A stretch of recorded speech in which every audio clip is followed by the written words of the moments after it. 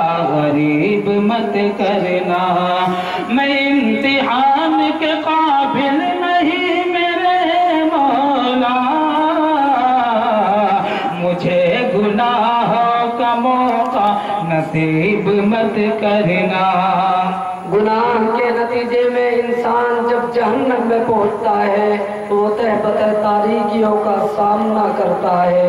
قرآن کہتا ہے أو كظلمات في بحر لجي يغشاه موج من فوقه موج من فوقه سحاب ظلمات بعضها فوق بعض یا پھر ان اعمال کی مثال ایسی ہے جیسے کہ گہرے سمندر میں پھیلے ہوئے اندھیرے کہ سمندر کو ایک موج نے ڈھانپ رکھا ہو جس کے اوپر ایک اور موج ہو اس کے اوپر بادل غرض اوپر تلے اندھیرے ہی اندھیرے۔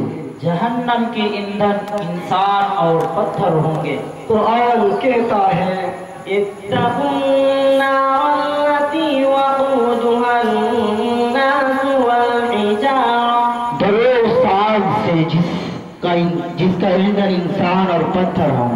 کچھ اس کی خبر بھی ہے تجھ کو وہ سوز جہنم کیا ہوگا کچھ اس کی خبر بھی ہے تجھ کو وہ سوز جہنم کیا ہوگا جس آگ کا ایندھن انسان ہے اس آگ کا عالم کیا ہوگا یہ جسم گواہی خود دے گا ہر حصہ بدن کا بولے گا خاموش زباں ہو جائے گی خاموش زباں ہو جائے گی اس وقت کا عالم کیا ہوگا۔